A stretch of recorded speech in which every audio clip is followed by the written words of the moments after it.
এবার আমরা আলোচনা করব সিরকা বা ভিনেগার নিয়ে। এটা বহুল প্রচলিত এমন একটি পদার্থ যা গৃহস্থালির কাজকর্ম যারা করে তারা সবাই চিনে, সবাই জানে। সিরকা বা ভিনেগার এটা আসলে কি? সিরকা বা ভিনেগার আসলে ইথানোয়িক অ্যাসিডের 6 থেকে 10% জলীয় দ্রবণ। তার মানে যদি বলা হয় ভিনেগার কি বা সিরকা কি, তাহলে তুমি কিন্তু উত্তরটা এভাবেই দিবে যে ইথানোয়িক অ্যাসিডের বা অ্যাসিটিক অ্যাসিডের 6 to 10% জলীয় দ্রবণকেই বলা হয় ভিনেগার বা সিরকা। আসলে কিন্তু এটা তাহলে অ্যাসিটিক অ্যাসিড, তাই না? ইথানোয়িক অ্যাসিড যার সংকেত CH3COOH। এই যে এই অ্যাসিডের 6 to 10% জলীয় দ্রবণকে বলা হয় ইথানোয়িক অ্যাসিড। ইথানোয়িক অ্যাসিডের 6 to 10% জলীয় দ্রবণকে বলা হয় ভিনেগার বা সিরকা। এটা কিন্তু বাজারে অ্যাভেলেবেল, তাই না? এটা আমরা খেতে পারি। তোমরা তো সাধারণভাবে যেটা জানো সেটা হলো অ্যাসিড মানেই ক্ষতিকর। আসলে কিন্তু তা নয়। অ্যাসিড ক্ষতিকর না, যত শক্তিশালী অ্যাসিডই হোক সেটার যেমন একটা ক্ষতিকর দিক আছে, সেটার উপকারী দিকও কিন্তু আছে, তাই না? যেমন ধরো যে সালফিউরিক অ্যাসিড অনেক ক্ষতিকর আমরা জানি, তাই না?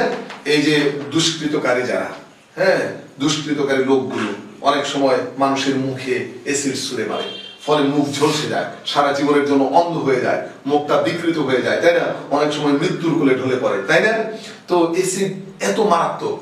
এই যে সালফিউরিক অ্যাসিড, ঘন সালফিউরিক অ্যাসিড এত মারাত্মক যে তুমি যদি কয়েক ফোঁটা অ্যাসিড এইখানে ফেলো এই জায়গায়, তাহলে এটা ছিদ্র হয়ে দিকটা বেরিয়ে পড়বে, এত তীব্র। কিন্তু তুমি শুধু এর ক্ষতিকর দিকটাই জানো, তাই না? তা জানলে হবে না, এর উপকারী দিক আছে। সালফিউরিক অ্যাসিড এটা এত উপকারী যে কোন দেশ কত উন্নত তা যাচাই করা হয় সেই দেশে ব্যবহৃত সালফিউরিক অ্যাসিডের পরিমাণ দ্বারা। কোন দেশে অনেক বেশি পরিমাণে সালফিউরিক অ্যাসিড ব্যবহৃত হয়, এর অর্থ কি জানো? ওই দেশ উন্নত, শিল্প উন্নত। শিল্প ক্ষেত্রে সালফিউরিক অ্যাসিডের এত ব্যবহার রয়েছে।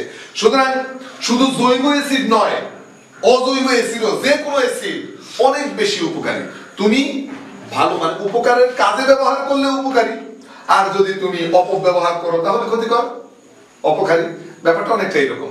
তো এই যে জৈব অ্যাসিড, অধিকাংশ জৈব অ্যাসিডই কিন্তু খাওয়া যায়, অধিকাংশ জৈব অ্যাসিডই খাওয়া যায়। জৈব অ্যাসিড আমরা খেতে পারি, যেমন এই যে এটা ইথানোয়িক অ্যাসিড, অ্যাসিটিক অ্যাসিড, এটা কিন্তু আমরা খাচ্ছি। কিভাবে খাচ্ছি? ভিনেগার বা সিরকা হিসাবে।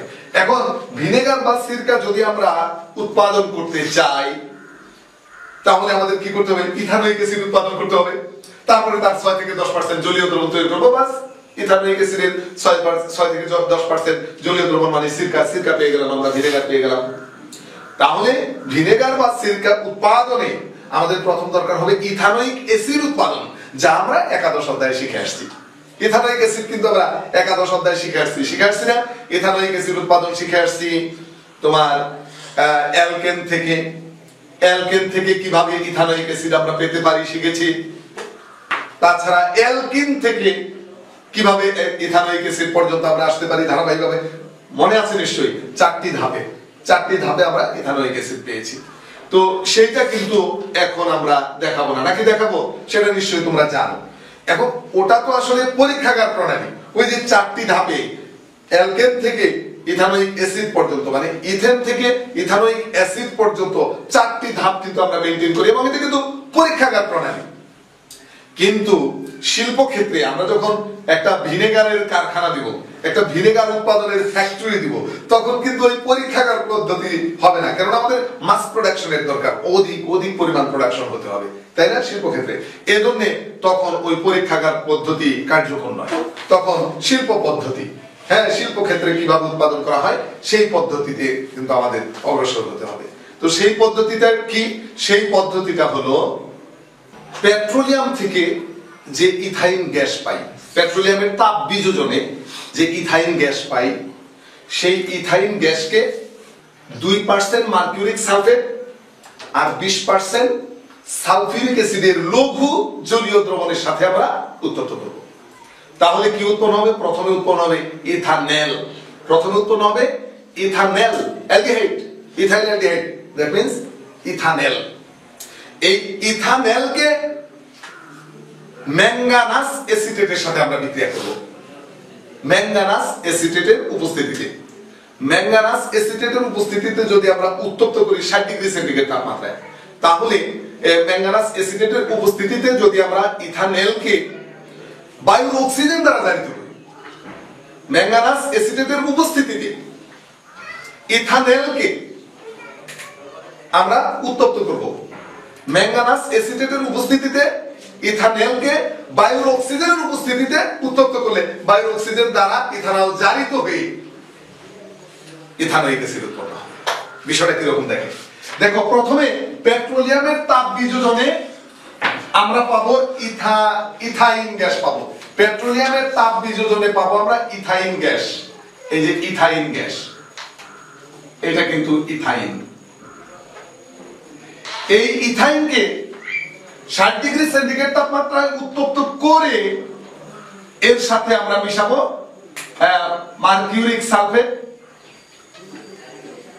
এটা 2% নিব, আর 20% নিব সালফিউরিক অ্যাসিডের লঘু জলীয় দ্রবণ। 2% মার্কিউরিক সালফেট আর 20% সালফিউরিক অ্যাসিডের লঘু জলীয় দ্রবণের সাথে আমরা বিক্রিয়া করাবো।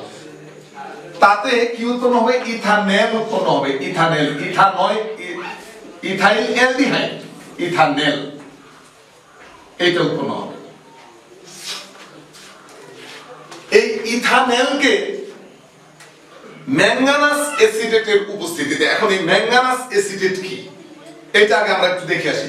ম্যাঙ্গানাস এসিটেট, দেখো আমরা জানি যে কোনো অ্যাসিডকে ভালো করে দেখো, ম্যাঙ্গানাস এসিটেট ভালো করে বোঝা যায় এটা কি আসলে। ধরো যে কোনো একটা অ্যাসিড নিলাম, হাইড্রোক্লোরিক অ্যাসিড। যে কোনো অ্যাসিড আমরা জানি ধাতুর সাথে বিক্রিয়া করলে হাইড্রোজেন গ্যাস উৎপন্ন হয়। সেক্ষেত্রে কি হয়? ধাতু যায় এই হাইড্রোজেনকে অপসারিত করবে।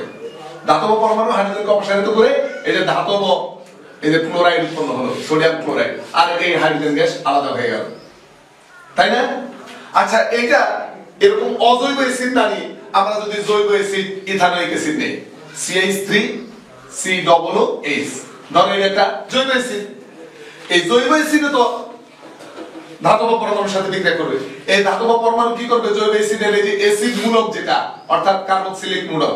আসলে কিন্তু এই যে জৈব যৌগের বিক্রিয়া মানেই কিন্তু কার্যকরী মূলক অংশের বিক্রিয়া। জৈব যৌগের সবসময় কিন্তু কার্যকরী মূলক অংশে বিক্রিয়া সংঘটিত হয়। এই দীর্ঘ কার্বন শিকলে কিন্তু কোনো বিক্রিয়া সংঘটিত হয় না। করবে কি? সোডিয়াম দেয় এই যে এই হাইড্রোজেন পরমাণুটাকে অপসারণ করবে, এই হাইড্রোজেন পরমাণুটাকে অপসারণ করে এখানে করবে। তাহলে এটা কি হচ্ছে? CH3COONA, এই যে হাইড্রোজেনকে উঠাই দিয়া সোডিয়াম বসলো, আর হাইড্রোজেন গ্যাস এই যে আলাদা হলো। দেখো উপরের এই বিক্রিয়া আর এই বিক্রিয়া মূলত একই। এখানে অ্যাসিড হিসাবে একটা অজৈব অ্যাসিড নেওয়া হয়েছে হাইড্রোক্লোরিক অ্যাসিড, আর এখানে অ্যাসিড হিসাবে একটা জৈব অ্যাসিড নেওয়া হয়েছে ইথানোয়িক অ্যাসিড। তো অ্যাসিডের সাথে এই যে ধাতব পরমাণুর বিক্রিয়া, এই যে সোডিয়াম অ্যাসিটেট উৎপন্ন হয়েছে, এটা হলো সোডিয়াম অ্যাসিটেট। তো এখন এখানে ধাতু হিসাবে সোডিয়াম না নিয়ে যদি আমি ম্যাঙ্গানিজ দেই, তাহলে দেখো বিক্রিয়াটা কি হয়? CH3COOH, এর সাথে আমি নিলাম ম্যাঙ্গানিজ, Mn, ম্যাঙ্গানিজ দিলাম। তাহলে এইটা যদি এই হাইড্রোজেনকে অপসারণ করে, এই ম্যাঙ্গানিজটা এই হাইড্রোজেনকে অপসারণ করবে, তাহলে ম্যাঙ্গানিজ এখানে বলবে। তাহলে কি উৎপন্ন হবে? CH3COOMn, কিন্তু এই Mn দ্বিযোজী ধাতু, সুতরাং এখানে 2 দিতে হবে। Mn কিন্তু দ্বিযোজী ধাতু, এটা আমাদের জানা থাকতে হবে। প্লাস হাইড্রোজেন, দেখো একই ধরনের বিক্রিয়া। এটা হলো ম্যাঙ্গানাস অ্যাসিটেট, এটা হলো ম্যাঙ্গানাস অ্যাসিটেট। এখন এইটা যদি আমরা জলীয় দ্রবণ করি ম্যাঙ্গানাস অ্যাসিটেটের, তাহলে এই ম্যাঙ্গানিজ যে মৌলটা, এটা আয়ন সৃষ্টি হবে। এই ম্যাঙ্গানাসের আয়ন সৃষ্টি হবে। এটা যদি জলে মিশাই, যে কোনো অ্যাসিডকে জলে মিশানো যায়, এটা অ্যাসিডের লবণ, ওই অ্যাসিড, এটা কিন্তু লবণ, এটা কিন্তু লবণ, এটা কিন্তু অ্যাসিডটা, এটা অ্যাসিড, এটা অ্যাসিড, এটা অ্যাসিড। ধাতুর সাথে বিক্রিয়া করে লবণ উৎপন্ন হয়েছে, কিন্তু এটা কিন্তু লবণ। কাজে এটা যদি জলে মিশাই, এখানে কিন্তু এই ধাতুর আয়ন সৃষ্টি হবে। এটা ম্যাঙ্গানাস আয়ন, এটা হচ্ছে ম্যাঙ্গানাস আয়ন। বিষয়টা বোঝা গেল? এই ম্যাঙ্গানাস অ্যাসিটেটের উপস্থিতিতে বলছে মানে আমরা ম্যাঙ্গানাস অ্যাসিটেটের সাথে কিন্তু বিক্রিয়া করব না, সেটা আয়ন, ম্যাঙ্গানাস আয়নটা ওখানে প্রভাবক হিসেবে কাজ করবে, প্রভাবক। কাজেই এই ম্যাঙ্গানাস অ্যাসিটেটের উপস্থিতিতে বায়ুর অক্সিজেন দ্বারা জারিত হবে। কোনটা? এই ইথানল। হ্যাঁ, তাহলে ওই ইথানলকে আমরা, ইথানলটা লিখবো CH3CHO, এই যে ইথানল, এটা বায়ুর অক্সিজেন দ্বারা কিন্তু জারিত হবে, বায়ুর অক্সিজেন দ্বারা জারিত হবে। সো এখানে আমরা এই যে অক্সিজেন পরমাণু নিলাম, এখানে ম্যাঙ্গানাস অ্যাসিটেটের এই যে ম্যাঙ্গানাস আয়নটা শুধু লিখলেই হবে। এটা কিভাবে আসছে আমি জাস্ট তাই দেখাইছি। এখানে কিন্তু এইটুকু লেখাটাই জরুরি। আর 60 ডিগ্রি সেন্টিগ্রেড তাপমাত্রায় আমরা উত্তপ্ত করব। 60 ডিগ্রি সেন্টিগ্রেড আমরা এই যে ম্যাঙ্গানাস অ্যাসিটেটের উপস্থিতিতে যদি আমরা 60 ডিগ্রি সেন্টিগ্রেড তাপমাত্রায় উত্তপ্ত করি ইথানলকে, তাহলে সেটা বায়ু অক্সিজেন দ্বারা জারিত হয়ে ইথানোয়িক অ্যাসিড হবে। এভাবে আমরা শিল্প ক্ষেত্রে ইথানোয়িক অ্যাসিড প্রস্তুত করব। এবার এই ইথানোয়িক অ্যাসিডের 6 to 10% জলীয় দ্রবণ করলেই আমাদের সিরকা বা ভিনেগার পাওয়া যাবে, তাই না? এভাবে আমরা শিল্প ক্ষেত্রে পেট্রোলিয়াম থেকে প্রাপ্ত ইথাইন গ্যাস থেকে আমরা এইভাবে ইথানোয়িক অ্যাসিড উৎপাদন করতে পারি। বোঝা গেল? তো এখন তো এভাবে আমরা ইথানোয়িক অ্যাসিড উৎপাদন করছি, তা থেকে আমরা ভিনেগার বা সিরকা পাচ্ছি। কিন্তু আগে এই আমরা যখন স্কুল কলেজে পড়েছি তখন আমরা দেখেছি যে আমাদের মা খালারা খেজুরের রসকে রোদে শুকিয়ে এই ভিনেগার তৈরি করতো। খেজুরের রসকে রোদে শুকিয়ে সেটা দিয়ে আচার বানাইতো। তার মানে ওইটা কিন্তু এই ভিনেগার হিসাবে কাজ করতো। এটাকে বলা হতো বা বলা হয় মল্ট ভিনেগার। এটাকে বলা হয় মল্ট ভিনেগার, মানে খেজুরের রসকে রোদে শুকিয়ে সেটাকে ভিনেগার বা সিরকা হিসেবে ব্যবহার করা যায়, যাকে মল্ট ভিনেগার বলা হয়। এটা এখন আসলে আধুনিক কালে খুব একটা ব্যবহৃত হয় না। আমাদের দেশে খেজুরের রসও এখন কম উৎপন্ন হয়, খেজুরের গাছের চাষও এখন কম হয়। তো আগেকার দিনে কিন্তু প্রচুর পরিমাণে খেজুরের আবাদ হতো, খেজুরের গাছ হতো, খেজুরের গাছ কেটে খেজুরের রস হতো, তা দিয়ে নানান ভাবে আমরা খেজুরের রস এমনিতেও জাল করে খেয়েছি। এছাড়া এভাবে মল্ট ভিনেগার হতো। এখন আলোচনার বিষয় হলো যে এই যে ভিনেগার তো উৎপাদন করা শিখলাম, এটা দিয়ে কি করা হয়? আচার সংরক্ষণ করা হয়। শুধু আচার না, যে কোনো খাদ্যদ্রব্য সংরক্ষণে এই ভিনেগার খুব কার্যকরী ভূমিকা রাখে। কি করে? এই ভিনেগার দিয়ে আচারে যদি ভিনেগার মিশাই, তাহলে সেই আচারে ছত্রাক পড়ে না বা ব্যাকটেরিয়া আক্রমণ করে না বা সেই আচার নষ্ট হয়ে যায় না। কারণ কি? কারণ দেখো, এটা তো অ্যাসিড নাকি? এটা তো অ্যাসিড। এই অ্যাসিডের জলীয় দ্রবণ যদি আমরা করি, মনোযোগ দিও কিন্তু, অ্যাসিডের জলীয় দ্রবণ যদি আমরা করি, তোমরা যদি একটু কম লেখো খাতায় এখন, তাহলে কিন্তু কোনো সমস্যা নাই। কেননা ভিডিও ডকুমেন্টারি কিন্তু রয়েই যাচ্ছে তোমার জন্য, কিন্তু তোমার বুঝে নেওয়াটা কিন্তু জরুরি। বুঝে নেওয়াটা কিন্তু খুবই জরুরি। না বুঝে তুমি মনে করো বোর্ড থেকে লেখা শুরু করলে, লেখতাছো, এতে কিন্তু তোমার খুব একটা লাভ হবে না। বরং আমি কি বলতেছি সেটা বেশি করে শোনো, লেখো একটু কম কম লেখো, তুমি একটু কম কম লেখো। মনে করো একেবারে মনোযোগ দিয়ে লিখতে লিখতে আমি পড়াচ্ছি এই জায়গায়, তুমি লিখতেছো এই জায়গায়, তাহলে কিন্তু তুমি আমার কথাগুলো বুঝতেছো না, তাহলে তোমার অপূর্ণ রয়ে যাচ্ছে। পরবর্তীতে তুমি ভিডিও দেখেও কিন্তু তেমন একটা ক্লিয়ার হতে পারবে না, মনোযোগ না থাকার কারণে। দেখো, আমি যেটা বলছিলাম যে এই ভিনেগার দিয়ে কিভাবে খাদ্যদ্রব্য সংরক্ষণ করা হয়, বা খাদ্যদ্রব্যের সাথে আচারের সাথে ভিনেগার মিশালে কেন সেটা পচে যায় না বা নষ্ট হয় না, কি কাজ করে ভিনেগার, কি কাজ করে, সেটা কিন্তু আমি বলতে চাচ্ছি। মনোযোগ দিয়ে শুনো। আসলে যে কোনো অ্যাসিডের জলীয় দ্রবণে হাইড্রোজেন আয়ন উৎপন্ন হয়। যে কোনো অ্যাসিড, সেটা জৈব অ্যাসিড হোক, অজৈব অ্যাসিড হোক, শক্তিশালী অ্যাসিড হোক, দুর্বল অ্যাসিড হোক, যে কোনো অ্যাসিডকে জলে মিশালে, জলীয় দ্রবণ করলে অ্যাসিডের জলীয় দ্রবণে হাইড্রোজেন আয়ন পাই, রাইট?